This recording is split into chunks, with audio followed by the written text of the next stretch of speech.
Hello, everyone. Good morning. Good morning, sir. Good morning, Morning, sir. everybody. Good morning, Bena. Good morning, Morning, Lucilo, morning, sir. Atsali. Good morning, iPhone, KO. I hope you're all doing good. So, By a show of your emojis, by a spam of your emojis, show how you're feeling. Everybody spam your emojis and express how you're feeling by your emojis. Thumbs up. Someone is giving an X. Okay. Boogeyman. Ayang is laughing. Bena. Hangover.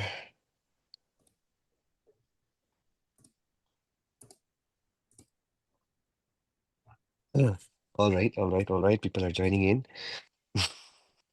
Yeah, great. I hope you're all doing good. I hope you all woke up feeling good.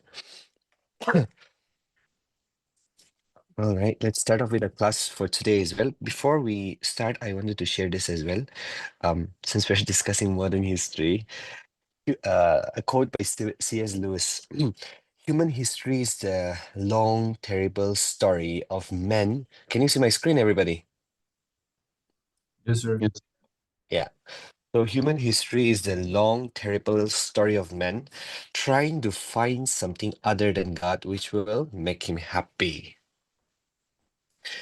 In that context, we have Ecclesiastes 2, 10, and 11, which says, "Whatever my eyes desired, I did not keep from them." This is King Solomon saying, right? "I did not withhold my heart from any pleasure, for my heart rejoiced in all my labor, and this was my reward from all my labor. Then I looked on all the works that my hands had done, and on the labor in which I had toiled, and indeed all was vanity and gasping for the wind. There was no profit under the sun." So without God, every venture that we undertake, it will not keep us satisfied, right? And it will only be in vanity. It will only be in vain. So with that, I wanted to start off our class today. Wait, let me have a rough discussion page as well.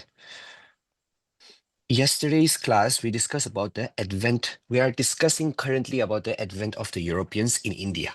Okay. And in yesterday's class, we talked about the Portuguese, who were the very first Europeans to arrive in India uh, by sea, right? And we saw how Vasco da Gama in 1498, right? He was welcomed by the Zamorin. Okay, but he was opposed by Arab traders. We have studied about this as well. And under the architect of Portuguese, Albuquerque, the Portuguese rule in India, Albuquerque, right? He captured Goa in 1510. These are some important dates that we need to remember, okay? And the Portuguese eventually became the first Europeans to, set up a permanent base in India. Okay, and finally we discussed about the decline of the Portuguese, thanks to their, thanks to their habits like piracy and forced conversions and so on and so forth, right? The Inquisition in Goa and so on, right? If we would look at some of the important years, just as a revision, Elido, I believe you all have revised somehow. Revision is very important, right? So 1498, some of the important dates from the Portuguese conquest, if we would see it. So in 1498, what we saw that Vasco da Gama arrives in Calicut. Right, this is one event, number one. Okay, so this is the date which we should all clearly remember: Vasco da Gama's entry in India. And 1505 we had the Blue Water Policy. Itulado, we should remember this, right? Remember, relate it with Almeida, okay? Francisco Almeida. And 1510, we have Alfonso de Albuquerque. Right, and he captures Goa and making it the Portuguese capital, right? This time, 1510 is also a very notable year. 1534, there was this is also an important date. 1534, we had that see Bahadur Shah. के साथ एक treaty बनाया था, right? The Portuguese made a treaty with Bahadur Shah, and they secured Basin and Diu. Okay, so these are some of the events. And 59 में क्या हुआ था? 59 में they set up a settlement in Hooghly in Bengal, and we will find from let's study from today what are the other events. Okay, we also mentioned that before that 1608 day, what we saw was we saw the entry of the Britishers, the Englishmen, right? These are some of the events that we need to keep in mind. We have more other facts and figures. Now, today, the next big European power to arrive in India are the Dutch, okay? The people from the Netherlands, okay? Now, even the Dutch, their main aim was basically only trade, okay, especially trade in spices. And also they were very much inquisitive, or they very much keen on trading textiles as well, okay, and other raw materials. So their objective of entering India was also trade only. Now the story begins in 1596 for the Dutch, okay, the time stamps 1498 for the Portuguese, and this is the entry of the Europeans, okay. Now 1596. Okay, this is where the Dutch begins in India. Okay. Here we have Cornelis D. Hotman, who reached Sumatra and Pantam. So these are in modern day Indonesia. Okay, and they set up their first factory in India itself. I think someone has unmuted yourself. Okay, so they set up their first factory in India, in Masulipatam. So remember this: the Dutch Portuguese Coelito, you remember Calicut, because this was where they first initially set up their base, right? And Masulipatam is where the Dutch first initially set up began their trade, or began expanding across different regions from here. Okay, now they also established key trade centers in India. Okay, in the south, they captured Nagapattam. I will be a bit bad with pronunciation of Indian terms and names as well. Okay, and they captured this from the Portuguese, and they made this Nagapattam as one of their very important strongholds. Okay, on the Coromandel coast, that is the Tamil Nadu right now, right? They set up some notable factories. So Coromandel Coste, they set up Pulicat. Okay, this was in 1609. Okay, now even Pilipatam, this Pilipatam, 1641, this is also in the Coromandel Coast, that is modern day Tamil Nadu. Okay, now if we would look at it, Pulicat here, it became the headquarters, okay, in India for the Dutch. It was the headquarters till 1690. Okay, now we have other places as well, important places in Gujarat, Surat, right? Surat is a very strategic place when it comes to trade as well. Okay, remember this as well. Now, when we are talking about Bengal Day, Bengal is like a very strategic center of military power, not military, European conquest. And when we are studying modern history, without the history of Bengal, we will be living out at least 60-70%. Okay. So Bengal is one state or one place where we need to focus a lot on. Okay. And Bengal de Guilito, they were active in a particular place in Bengal. Um, it is called the Chinsura. This Chinsura is in Bengal. Okay, so remember this as well. 1653, and even Baranagar, Kasim Bazar, Balasore. These are also in Bengal only. Okay, and when we're talking about in Bihar, these are the states, right? In Bihar, particularly they traded from Patna. Okay, and this Patna, it was famous for salt pepper. Okay, we call it salt pepper, right? I think you might have a better pronunciation as well, salt pepper or salt pepper, I call it. Now, this is very important because salt pepper, what is it used in? It is used in gun powder, right? Gun powder di julai rido. And eventually, we will see in the history of modern history, the freedom struggle as well. Patna, which is famous for saltpeter, gunpowder Chulado. This will be a recurrent event. We will come back to this. Okay, remember this. Do not forget this. Okay. Now, finally, when we're talking about in Cochin, Cochin, what they did was we knew that in Cochin. from here. What did I say?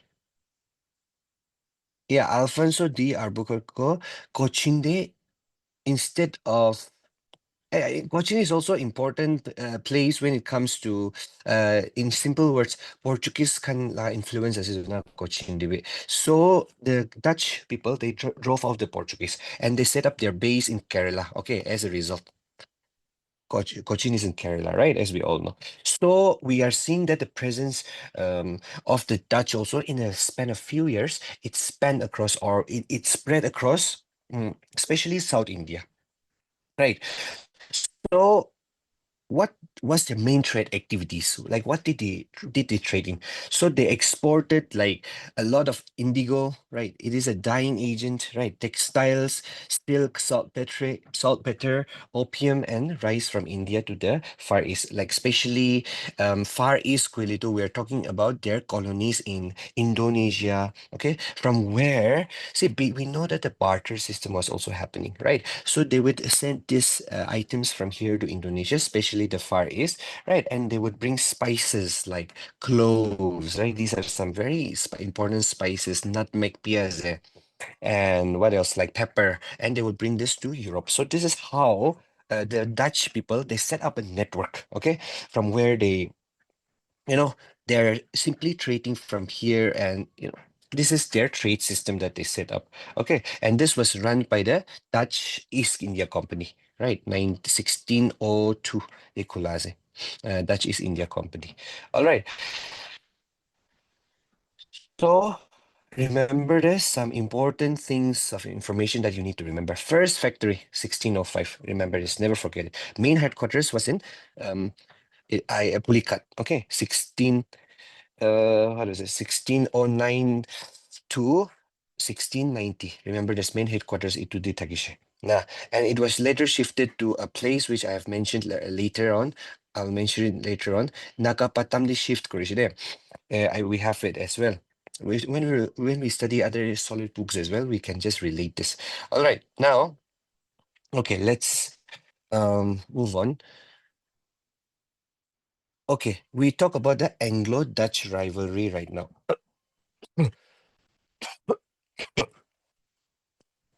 See, so we are talking about the Anglo-Dutch rivalry here and also the decline of the Dutch power in India. Anglo-Dutch rivalry, really, we are talking about their rivalry with English, the Anglo-Saxons, right? So I will talk about the English in the later slide only, but history, it's not that the Portuguese came, the Portuguese left, the Dutch came, they left, the British came, they left. No, the years will be clashing. So you have to do that yourself, okay? And then you have to try to understand a very precise timeline. Make a very important time span. Suppose Portuguese la time span panay, really Britishers kan na panay. And just add the other things in between because the British are the ones who will stay the longest, right? And Portuguese are the ones who came first, 1498, and then you can study it accordingly. Okay, so when we are talking about see, you know that we will study that the English, okay, they started after they entered India in 1608, they started to become very powerful. They started to became very strong as well. And they were like a direct threat to the commercial interests of the Dutch people. Okay. And this rivalry, it turned very violent it turned violent in 1623 here. Now here, the Dutch killed 10 Englishmen and 9 Japanese, and it escalated a lot of tensions. Japanese mercenaries we're talking about, okay? People who were trading in East Indies, that is in East Indies, Quilito. I'm talking about Indonesia, okay? Because they were accused of some conspiracy and it escalated tensions and this massacre happened. Okay, now after this incident, after the Amboina massacre, the English they decided to withdraw from Indonesia and the Dutch focused on Indonesia's spice trade. So we see a clear shift here, right? That in from 1623, the Dutch lost their focus in India. Okay, and the priority became the Indonesia. we can say East Indies as well, but another term that you would come across when you're talking about Indonesia in modern history or in the in the past, okay, you will also find in certain books the Malay archipelago. It accounts not only Indonesia but modern day Malaysia and so on and so forth. Okay, Archipelago. So do not get confused with this. In some accounts or books, you will find that the Dutch began to focus on the Malay archipelago. Okay, and they made huge profits from here, from the Indonesian region, that is the East Indies or the Malay archipelago, from their spice trade. Okay, now still, after this, also conflicts continued between the British and the Dutch people, and we had the Third Anglo-Dutch War. Okay, see, in the Malay archipelago of our Indian interests. See, Third Anglo-Dutch War, the Dutch began to capture some of the English ships in the Bay of Bengal. But their biggest blow, that is the biggest blow to the Dutch. We see it in the Battle of Hooghly, right? Hooghly is in Bengal, right? So in 1759, see, we are coming way far, okay? When we study the history of the British, we will study very important events, very near to this, near to this time stamps. Okay, so we will relate to that in that aspect. So British victory crushed Dutch ambitions in India. So all of their goals and ambitions in India were crushed. Dutch were not empire builders anymore. Their main focus was on profitable trade, especially in India. Okay. Um, Here, yeah, an important event that you need to remember is the Amboina massacre. Okay, where we see that the British begin to focus in India and the Dutch begin to focus in Indonesia or the Malay archipelago. Okay, so this priority shift is also very important for us to understand. Now the real thing, the real deal. See, um, from till now, we have understood that after the Portuguese and the Dutch, they tried to begin their, empowerment, not empowerment. They tried trading in India as well. Later on, especially the Portuguese people, they tried to create some strongholds in India, but they failed because of certain weaknesses of theirs, right? And but we will see the entry of a power.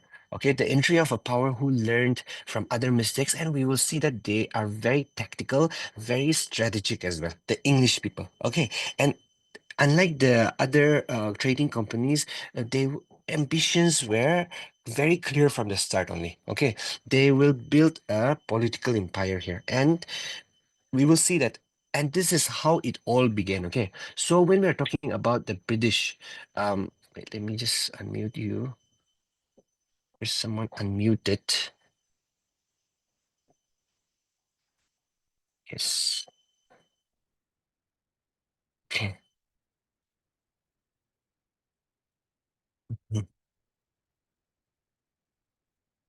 Okay, this is how the story began.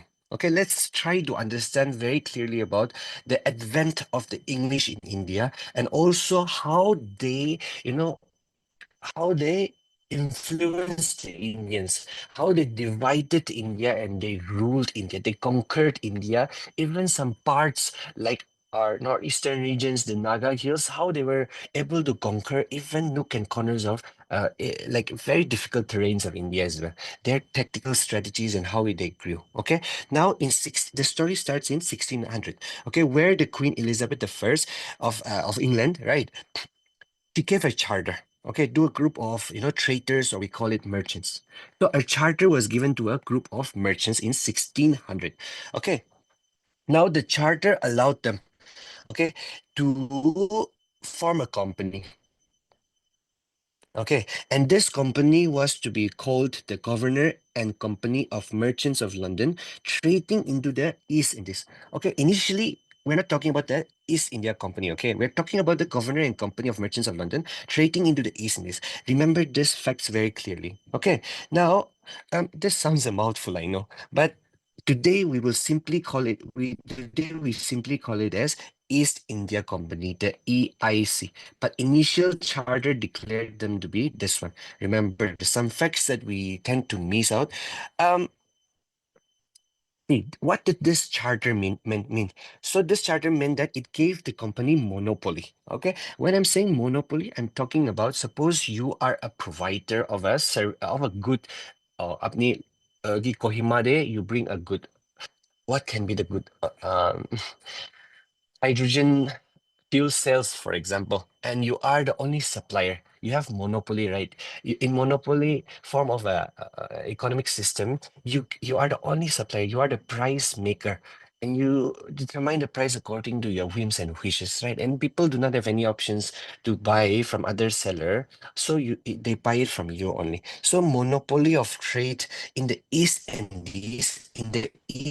Indies. Okay, that is particularly we're talking about Asia and Indonesian region. Yeah. So only initially 15 years extended indefinitely in like 1609. It means that no other English companies could trade in this region, okay?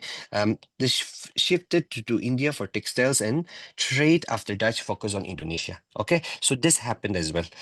As we remember, the certain events here, 1623, you can remember clearly like it. So East and this Tibet, they can read the British began their focus, but they shifted in 1623. So see, some slides are here like this. The date, what you need to do is you need to be very focused. You need to relate it to this here. Okay, very important timestamps. You remember it. Okay. We will find that. Let's look at the progress of the English company here. Um. Here. Okay. I think I I had some story to tell here, but I think I would go.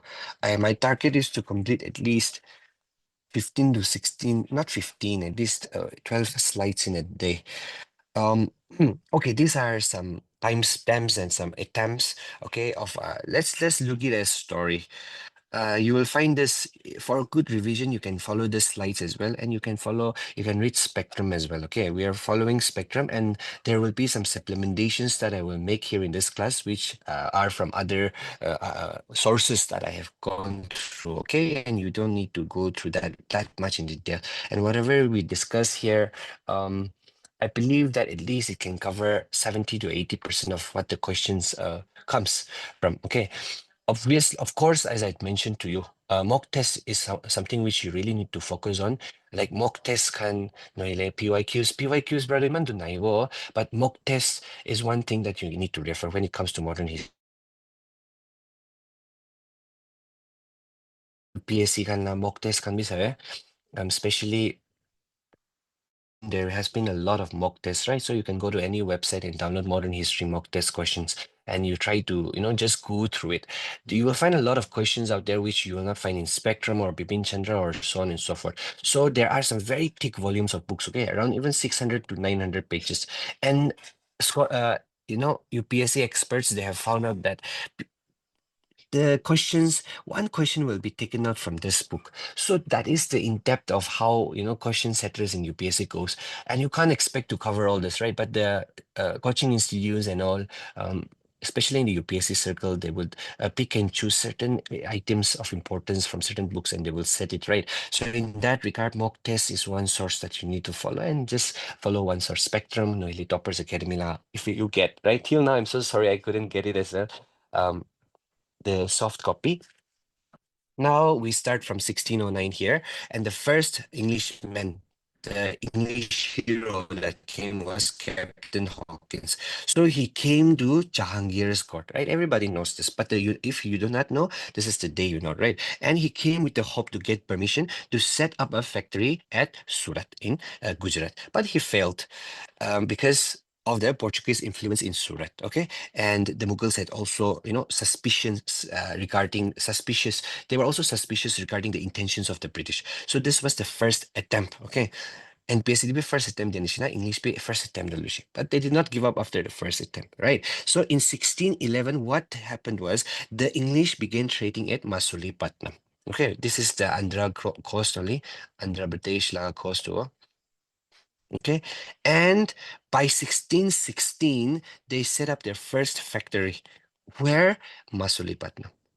Okay, so these important timestamps are very important. I mean, like obviously, see, even the Dutch set up their factory in Masulipatam, right? Andhra Pradesh la coast, yes, coast. Now even British set up their factory at Masulipatam. Remember the year?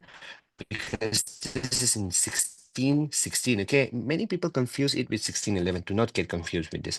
But the real breakthrough here, between 1611 and 16 came here in 1612. Okay, when Captain Thomas Best he defeated Portuguese near Surat. Okay, now this naval victory was very important. This naval victory, because we know that the Portuguese were very widely known for the naval supremacy, right? Their blue water policy. But this naval victory was like a moral booster, and it increased the prestige of the English people. Okay, now 1613 is the next time stamp where the English finally get permission to set up a factory at Surat. 1613. So if I were to remember 2 years here from here, 1613 or 1616. Masulipatam de first factory.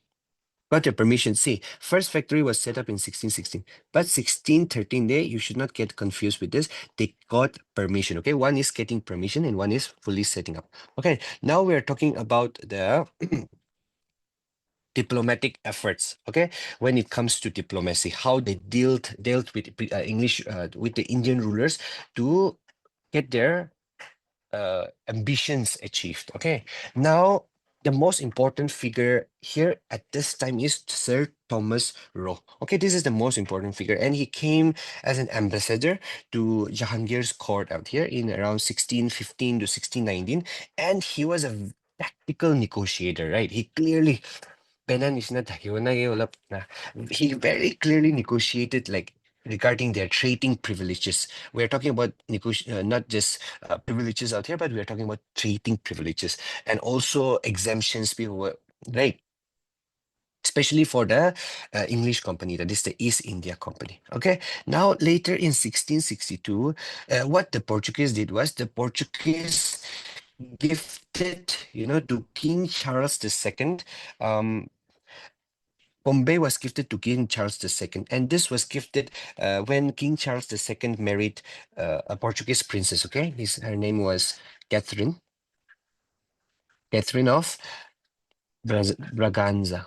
Okay, so Bombay was gifted now to King Charles. Very important time stamp out here. Okay, now given to EIC in 1666 for 10 euros a year. That is a very cheap amount, right? For a very cheap amount. 1667 or 68 in India, Western Presidency moved from Surat to Bombay. Important times, man. Exam di kan bi uthi thake, right? Surat they, where they had started their factory, they moved their presidency. Okay. Anglo-Dutch compromise, peace with Dutch, focus on India. So 1623, Brastar Koreana, we know that there were certain naval conflicts and all, but in 1667, the company shifted its Western presidency. 1687, the Western presidency shifts Croatia, and rivalry with the Dutch completely ended during this time. Okay, the focus was completely shifted. 1633, 32, the Golden Farman was received from the Sultan of Golconda for free trade in ports. Okay, these are just facts here, not much stories. So here regarding at least this slide, I want you to bear with me, okay? 1639, what happened was Fort St. George established in Madras.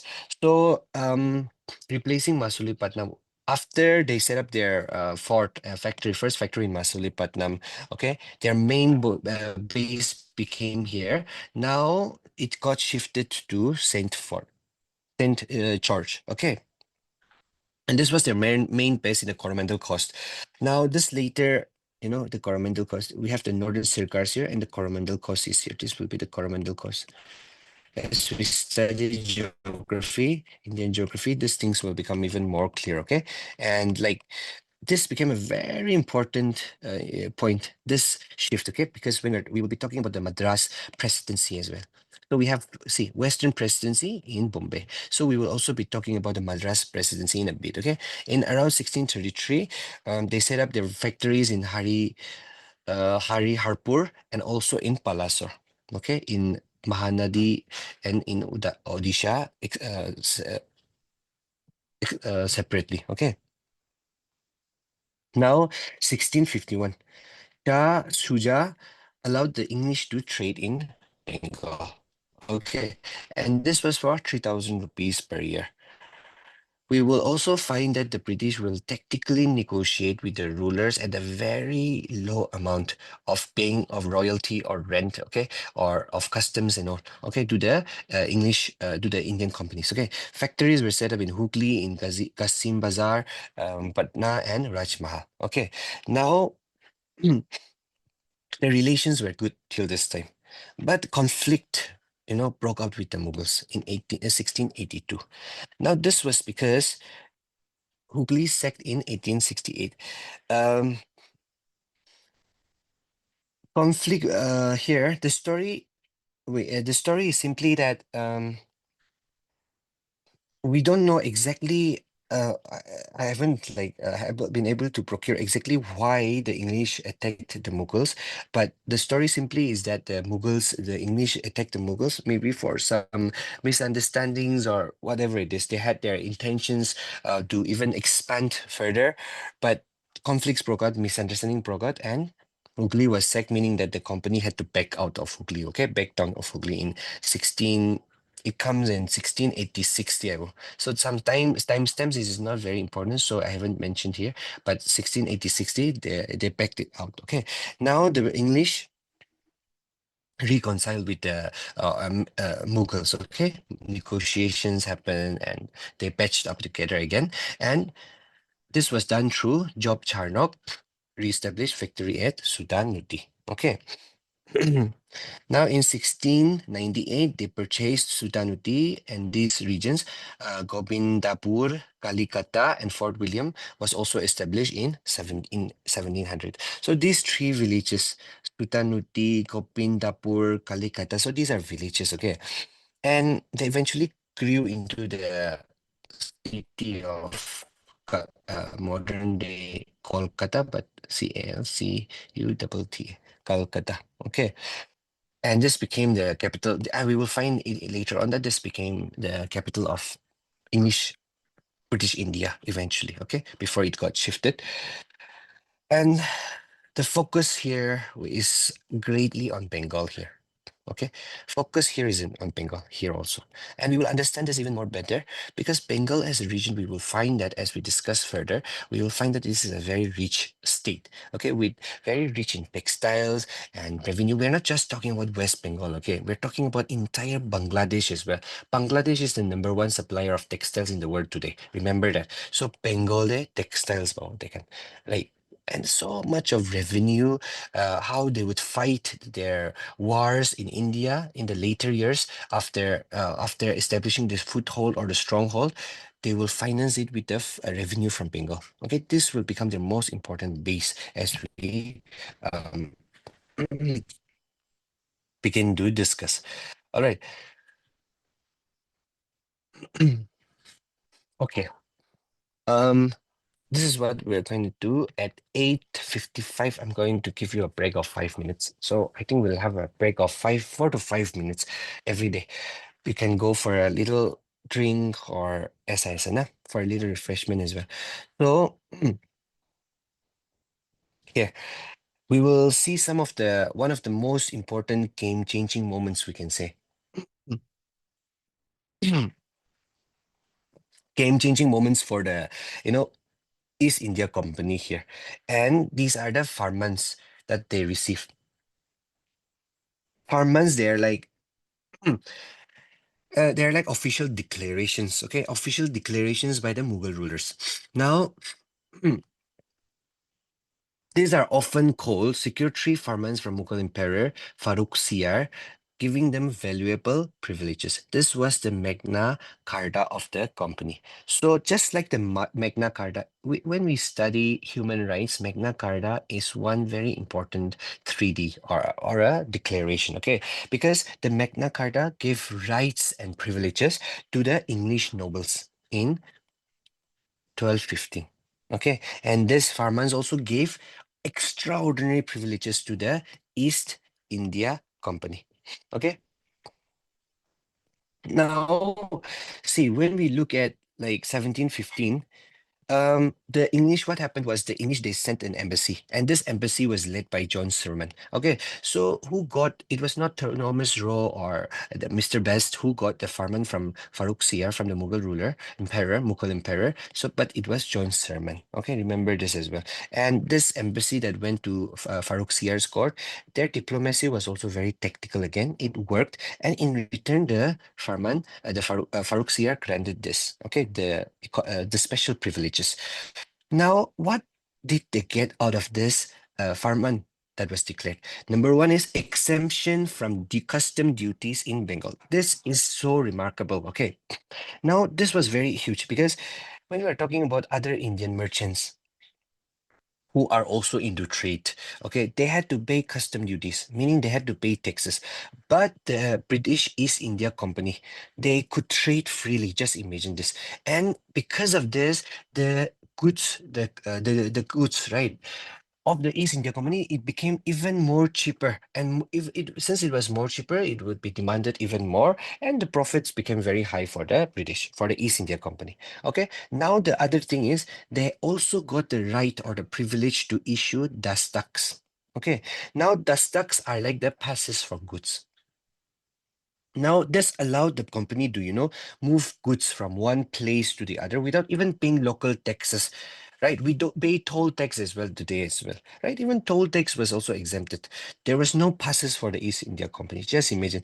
But then Indian merchants, since they had to pay when they're passing from one point to the other, one checkpoint to the other, and the Indian merchants hated this actually because the Dastaks, it gave a very unfair advantage to the British, right? Now, the third one is land rent concessions in Calcutta was also given, right?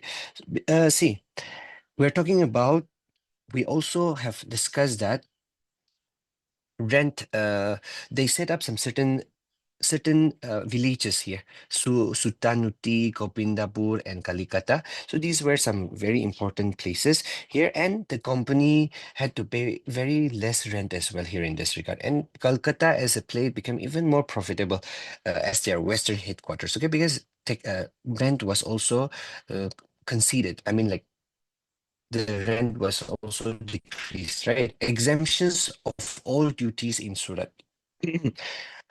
Which is 10,000 rupees per year. So when we're talking about, see, here we are talking about Calcutta, the eastern coast. Yes. Now, when we're talking about even on the western coast, they are getting major relief here as well, right? And company coins minted in Bombay, where to have currency throughout the Mughal Empire. Just imagine this currency. So just imagine the Britishers coming to India right now and they mint euros, and this can be used even in India. Just imagine something coming up like that. Okay, and Mughals were like the strongholds in India during this time, right? The company's coin, and once it got, recognition here, it meant that they're getting political recognition because the Mughal Emperor Farrukhsiyar was like basically saying, your currencies are valid for trade, valid for services in the empire, right? In my empire. So this was very huge. And all this privileges they combine and they give the English like a very huge edge or a very huge advantage over Indian traders and other European travelers or rivals. Okay. And from this point onwards, the company, the East India Company, they started looking not just like another trader, not just like another trading company. They started to look more like a power, a very strong power that could challenge Indian merchants and in even small rulers as well, and eventually the empire itself. Okay, so this is how it all started. Okay, now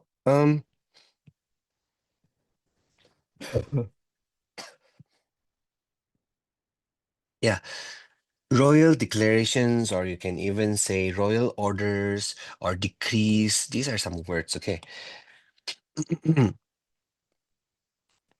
Farmans, who this words also often comes in exams. That's farmans, so on and so forth.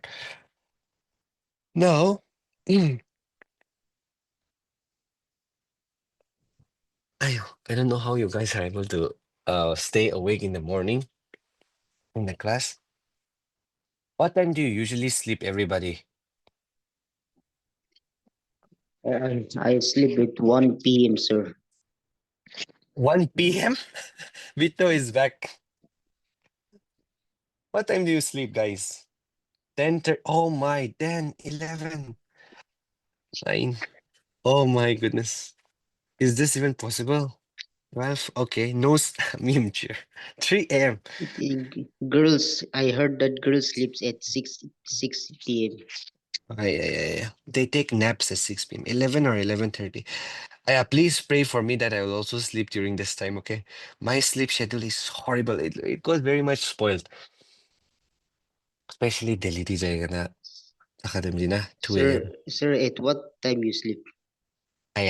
I sleep I sleep past midnight only, past 1. 1 a.m. na pong to kumolo na bre.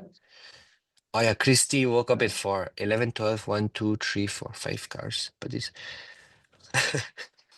spoiled like Indira Gandhi. Thank you. So can we start? It's already 7 a.m. Oh, yeah. So I usually wait for 7 minutes because people would enter the class a bit late. Not 7 minutes, 5 minutes to rookie. But I share your slides by 6:50 to the manager now. And people will enter with their audio unmuted and it's gonna go on just like that. Nah? That's why. If you guys promise to enter the meeting or the class even late with your audio muted, I can start off earlier. All right, chalo. So here, let's continue. We will take little breaks and discussions as well if required. I believe that if I'm just talking for 1.5 hours, I don't know about you, but I will be someone who might not be able to give that much focus for the 1.5 hours. But I believe that if you're listening, and also you have a little note with you, listen. See, you cannot get the entire 100% of modern history from a class, from lectures, but as much as possible, I will try to make it clear, make the chronology very precise. But revision is very important, okay? Whatever you decide today, just take half an hour also, or just take half an hour, not half an hour, 40 minutes, Louis, and just study every single day for this 25 days, whatever we discuss in the class. Okay, itu preview, then after that, you can start attempting mock tests as well. Okay, but you don't go too heavy as well on the first, in your first reading only if you have never read modern history. So, okay, now Carnatic wars are very important. What do you mean by Carnatic? So the term Carnatic, we would see in books. If you go back to the sources and if we would see, you will find that this was first used in the 18th century only, okay? And it was used to describe the eastern coast of India. Carnatics, we would call it. I've gone through certain maps as well, but map this a little bit. कितने itu दिखाओ, कितने itu दिखाओ, कितने itu दिखाओ. So we are talking about, I'm just going to say that we are talking about the eastern coast of eastern coast of India. Okay, and not particularly relating to all of this, but South India, there you go, mostly. So not going to give you a precise location of this. Okay. And it will roughly cover, modern day Tamil Nadu, Hobe, Andhra Pradesh, will cover Kuru. Okay, but not precisely.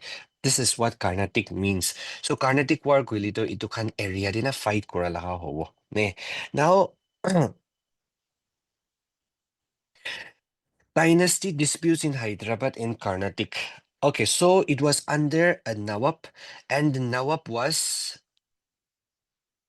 I thought of putting it here. Mm, there was a Nawab called Nawab of Arcot, okay? Siege of Arcot. Okay, let's start off with this.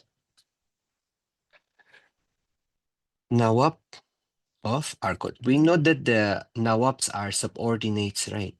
Subordinates of the Nizam are Scott. So Nawab of Arcot was a subordinate of the Nizam of Hyderabad.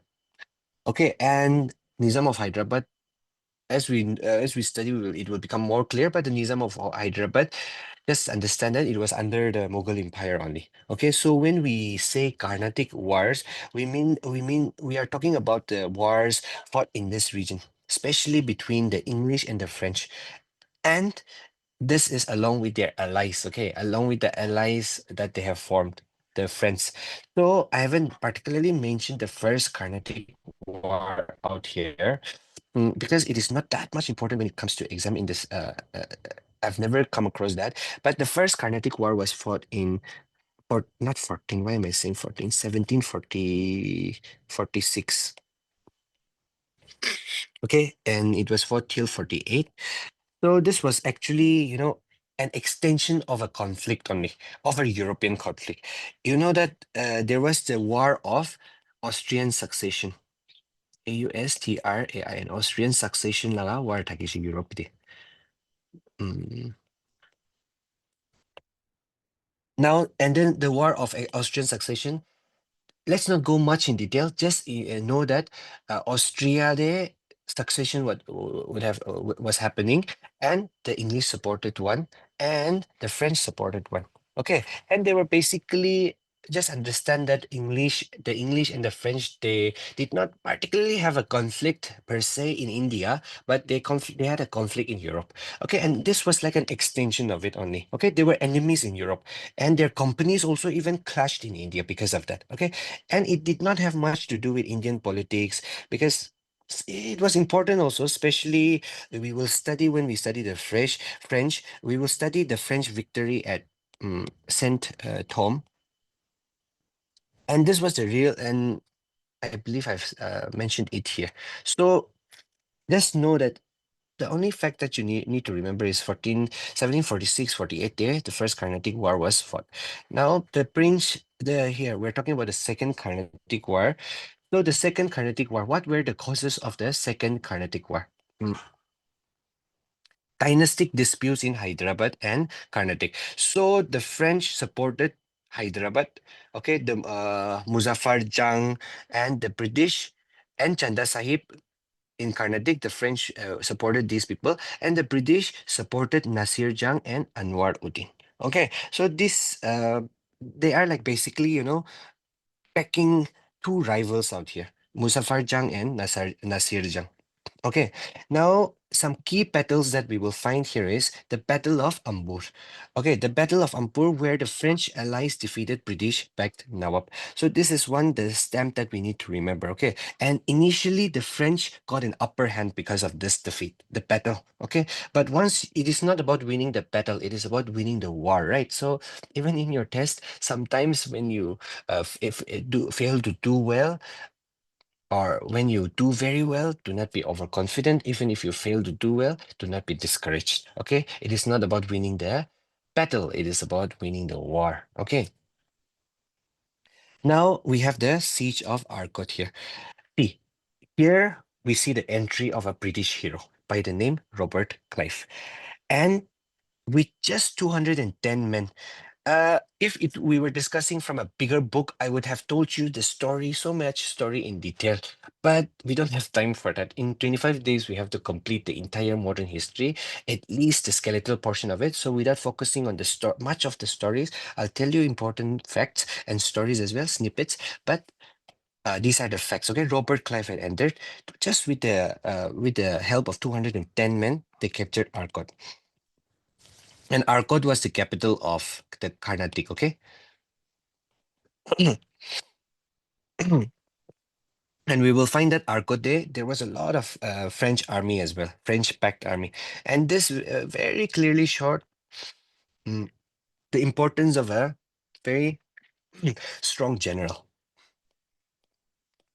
Okay, and how the Britishers, they were very much disciplined, and they were very much, resilient as well.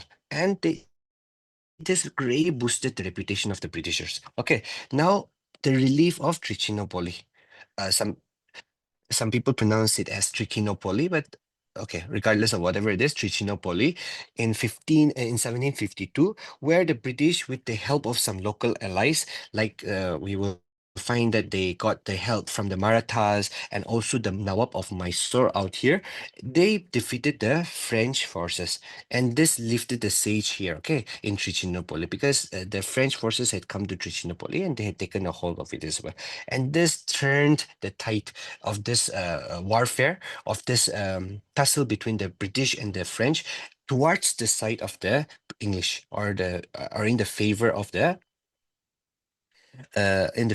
British, the East India Company. Okay, the result was that the French recall of Dupleix. So Dupleix was one of the very important figureheads or leaders when it comes to the French power in India. Okay, we will also discuss about that as well. Who was their governor? Okay, and he was taken back because of their repeated losses, but the withdrawal of Dupleix also proved to be one of the grave consequences for the French. Okay. Now we are talking about the Treaty of Pondicherry out here, Treaty of 1754, or we call it the Treaty of Pondi. Okay, Pondicherry. This was signed where both the powers, they agreed not to interfere with each other relating to um, Indian politics. Okay, but this was only temporary, and it led to the rise of another war, only the Third Carnatic War. Now here, okay, let's complete till the Third Carnatic War, and maybe I'll give you a 2-3 minutes break. Okay. Cause of the 7 Years' War in Europe. So see, every Carnatic War in India, or the tussle, much of the tussle between the French and the English, is like a byproduct of their conflicts in Europe only. Okay, so the Third Carnatic War was because of the 7 Years' War in Europe. Okay, and this was a global conflict. In Europe, where America, also Africa, Asia, some even call it the First World War, but like some states were involved, but naturally, even England and France, they clashed in India too. And because both wanted dominance here in India, also dominance in terms of trade, in terms of politics as well. Okay, now some of the key events that we find here are, we're talking about the French offense that is here. They captured British forts in 1758, just after 4 years after they had signed the Treaty of Pondicherry. Okay, in 1758, the French captured British forts. They were basically trying to re-establish their control in South India here. Okay, now the Battle of Vandiwash comes into play, and this was like the turning point. Okay, so the British, led by um, Ayerkut, so they very decisively and decisively is the word that is most appropriate out here. They defeated the French. Okay, now their commander here during this time was the French commander was Count de Lally. Count de Lally, and he was captured here. This was like we will see. Okay, this was like a Plassey moment, we call it. This was like a Plassey moment. Battle of Plassey, we will discuss about. Okay, so this was the Plassey moment for the Anglo-French rivalry. It totally ended the French hopes in India. Okay, now the result was that the Treaty of there was the fall of Pondicherry in 1761, where the French surrendered after a long siege of Pondicherry, and the Treaty of Paris was signed. Okay, in the Treaty of Paris, we will find that France had lost its political influence, but they retained some trading ports. Okay, and then here, political influence, Quilido, like, yeah, they were not much of a force to be reckoned with after the Third Carnatic War. Okay, and trading ports, like, if you would see in the books, you would find it, but Pondicherry bi ekta thakibo, like this was also one trading port that you retain. You will have Chandernagore as well, Mahi, okay, Kairakal, or what was it, Karaikal.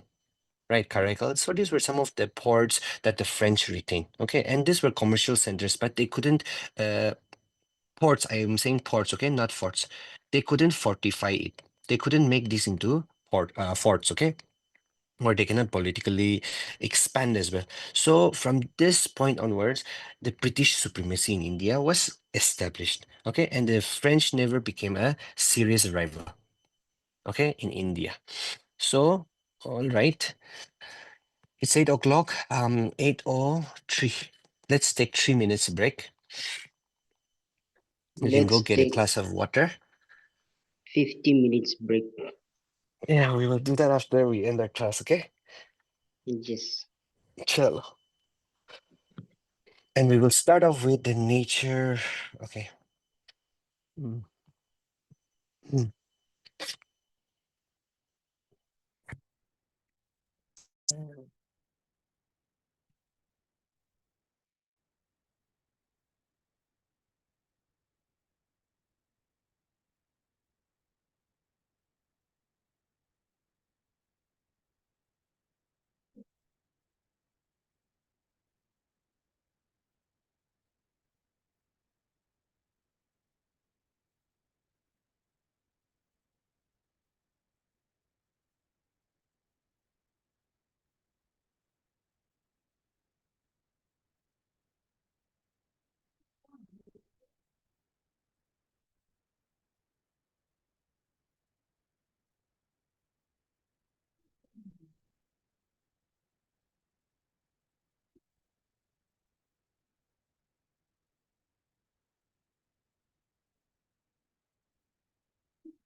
Um,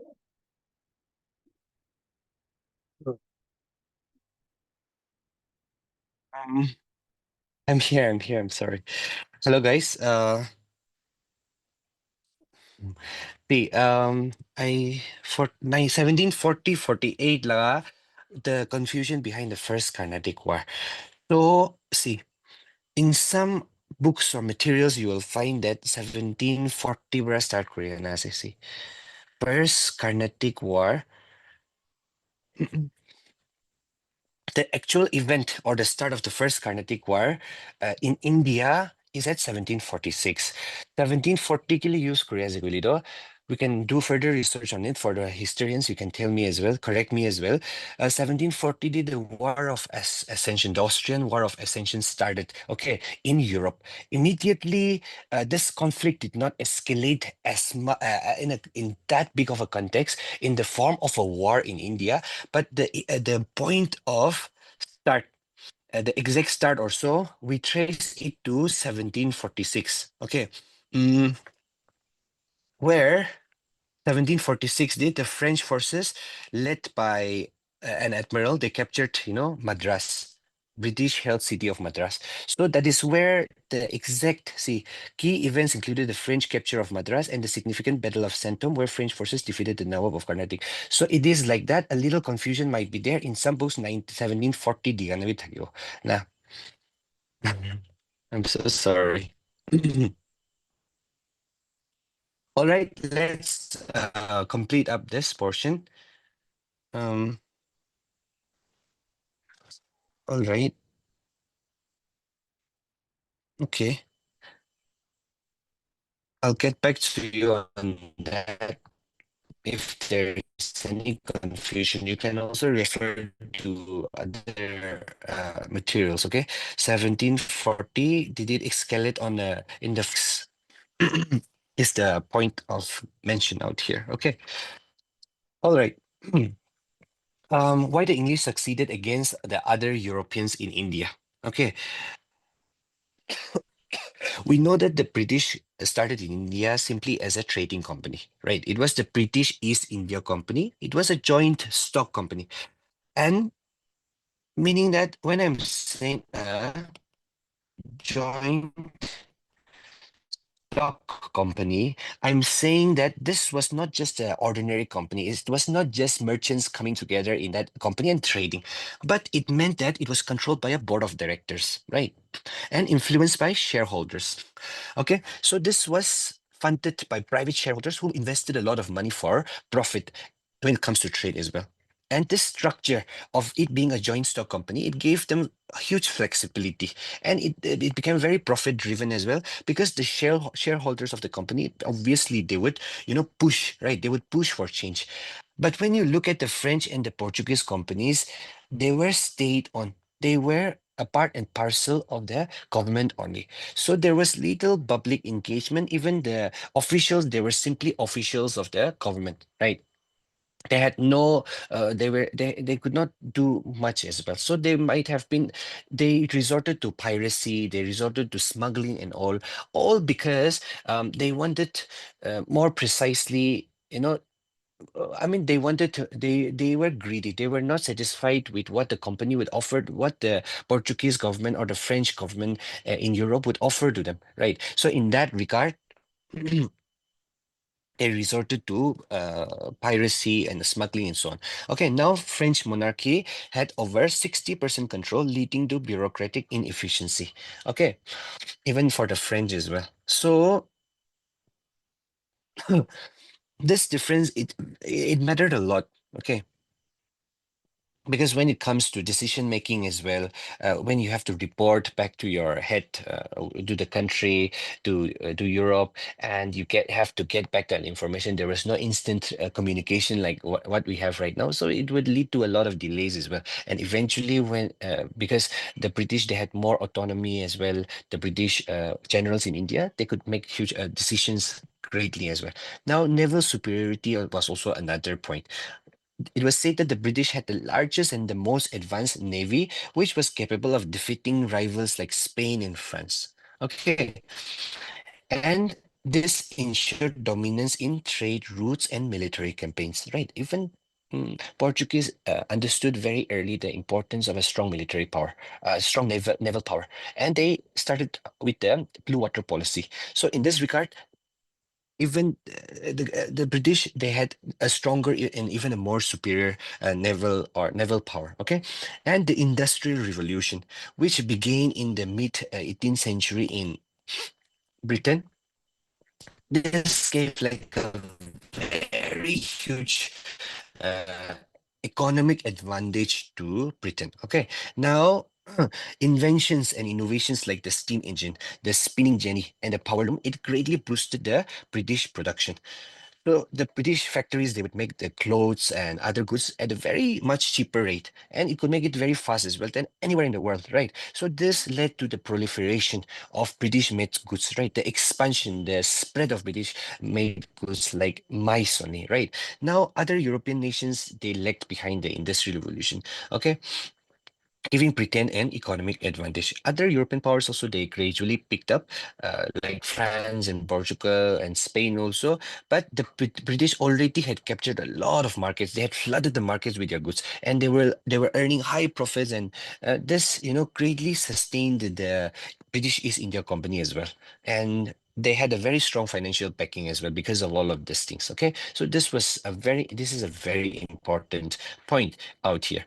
Now, when it comes to military skill and discipline as well, I told you, right? Robert Clive just simply, along with the help of 210 men, they were able to kept they were able to defeat the French, right?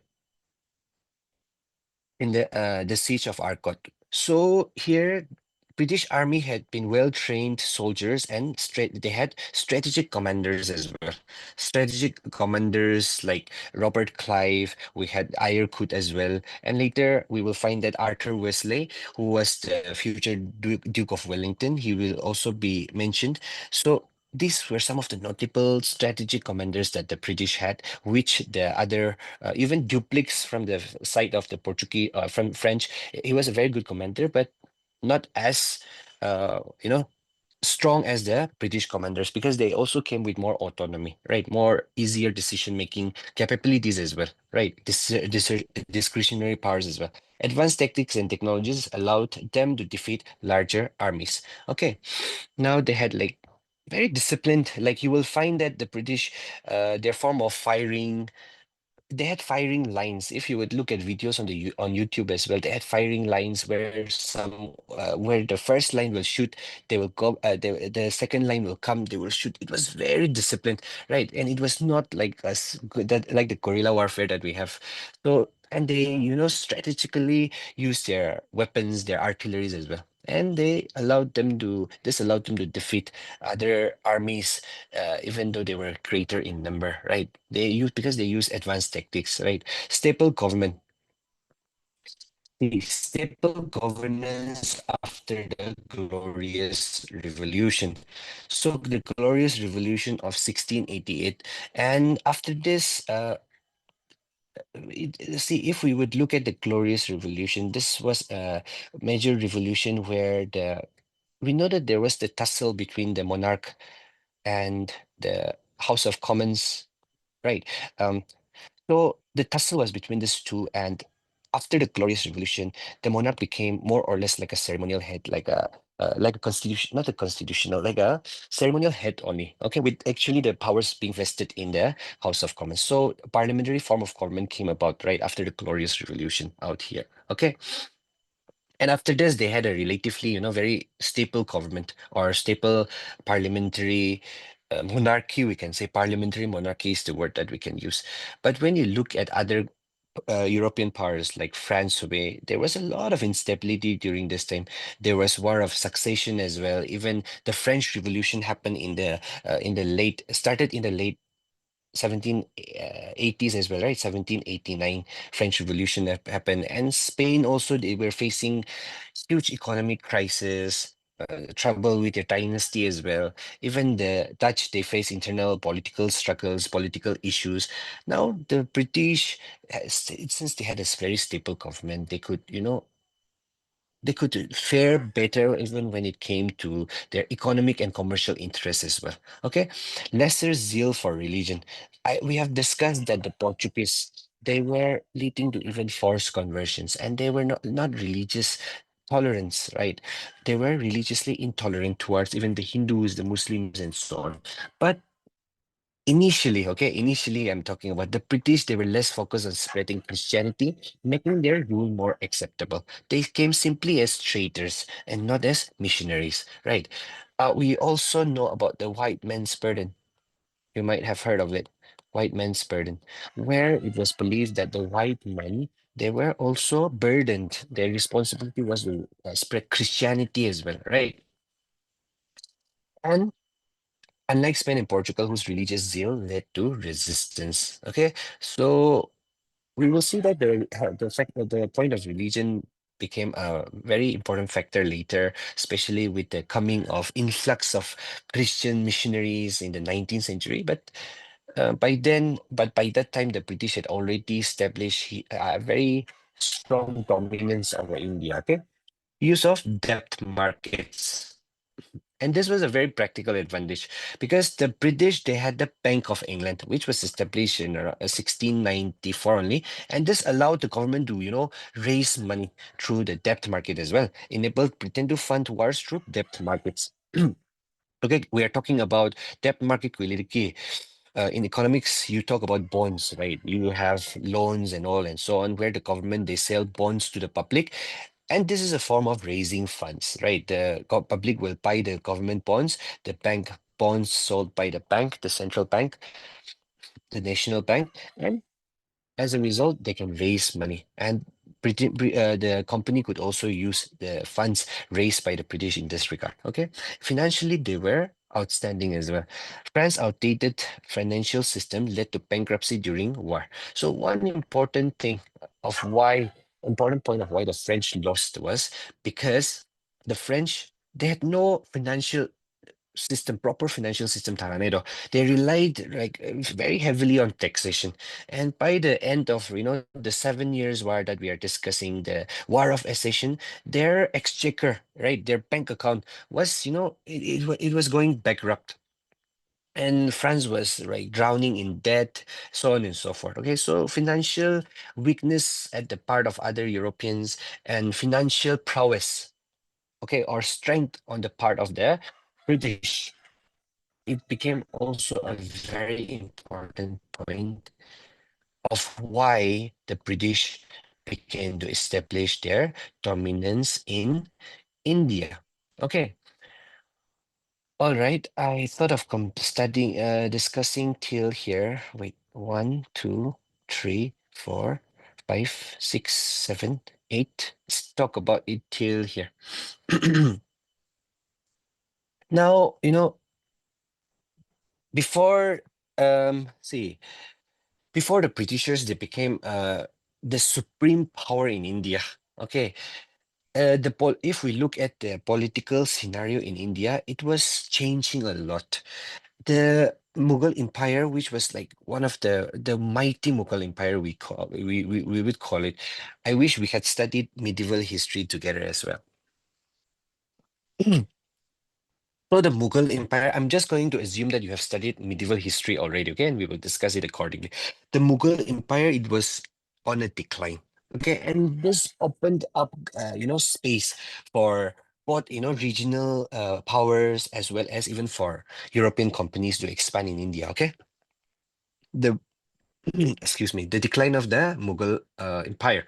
Now, Aurangzeb's reign 1658 to 1707. So Aurangzeb, he ruled for nearly 50 years, but his reign, it was said that it was the beginning of the decline for the Mughal Empire. Okay, marked the beginning of Mughal decline due to misguided policies. So decline accelerated after his death due to wars of succession and weak rulers and so on. Okay, so he was engaged in endless wars and conflicts, especially in the Deccan, right? Deccan with the Marathas and other rulers, and this greatly was a drain on the mm, treasury of the empire. Okay, and we know that he was misguided policy with religious intolerance. Aibo. We will study about him imposing a tax called the jizya tax, right? And this jizya tax was on non-Muslims.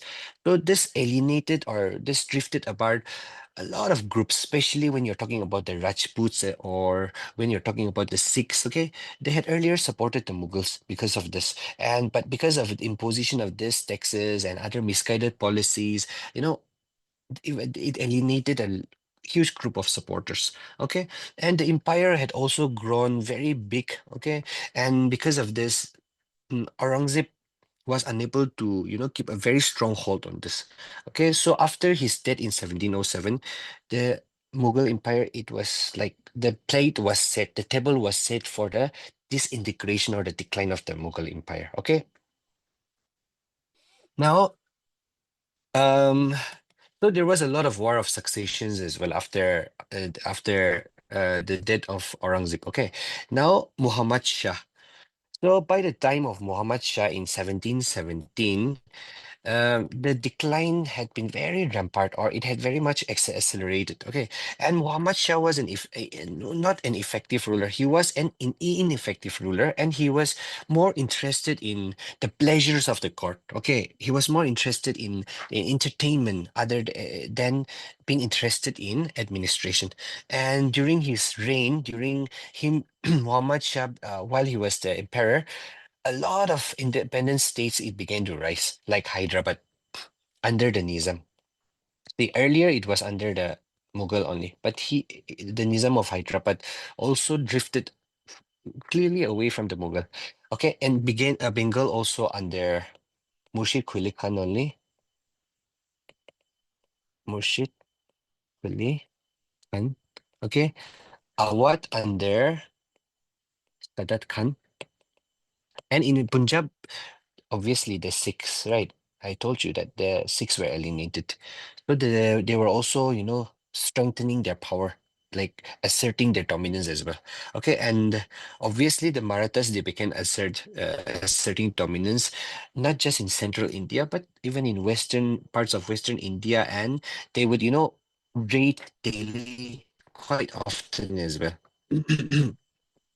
And especially when it came to the mid 18th century, like 1748, excuse me, 1750, 52. Um, so 48, 15, yeah, the Mughals, they were the Mughal Empire, he was mostly like a simple than actually a ruler. Okay, because the empire was, as we see, it was breaking down into different regional powers. Okay. Now, not only that, there was a lot of external challenges as well, especially invasions from the northwest. We are talking about invasions from the northwest. Okay, Nadir Shah, who defeated the Mughals at Karnal. Nadir Shah was the ruler of Persia, right? Ruler of Iran, that is. Okay, and in the year is 1739 only. We call it the Battle of Karnal, right? And here he defeated the Mughals. And what followed was he marched into Delhi and he looted Delhi. He took treasures like the Peacock Throne and the Kohinoor diamond as well. Okay, and this was known to be one of the loot in Delhi, one of the greatest, not greatest, worst massacres in the history of Delhi. Okay, and he gained a lot of territories as well west of the Indus, including Kabul. So this invasion, it permanently we can say that it shook the prestige of the Mughal Empire in India. Okay, 38 to 39 lah invasion though. Also, Ahmad Shah Abdali. In some books, you will find him as Ahmad Shah Durrani as well. Durrani. Ahmad Shah Durrani. The Durrani Empire is also here, as we can see. Ahmad Shah Durrani or Ahmad Shah Abdali. He was the former general of Nadir Shah, okay? And he also invaded India like multiple times. He defeated the Marathas at the Third Battle of Panipat. We will study it as well. Controlled Delhi briefly, installed Afghan officials in Delhi. Okay. Many in some books here, multiple times. In some books, I found it as 9 times, but the number is, I believe that it is not much important here in this regard.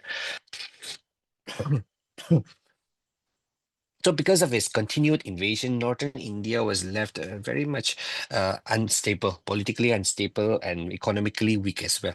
And also we had internal challenges as well. Like inside the empire itself, there was no one better than even Aurangzeb himself was weak. So after the death of Aurangzeb, the rulers that came about, like Muhammad Shah, they were mostly into pleasure, right? And it was just continued by a series of weak rulers. It was just a sad, very sad reality, right? They did not have any military wisdom also or administrative skills. It was weak, okay. And even within the court only, the empire's court, even the officials, right? We will find that they fought for power, the nobles of the court, even the governors. You talk about Bengal, who be Awadh, who be Hyderabad, they become they virtually become independent, right? So the constant fighting internally within the empire and even in the court itself, so it became very easy for the foreign invaders to come and to just assert their dominance as well. Okay, so in that regard,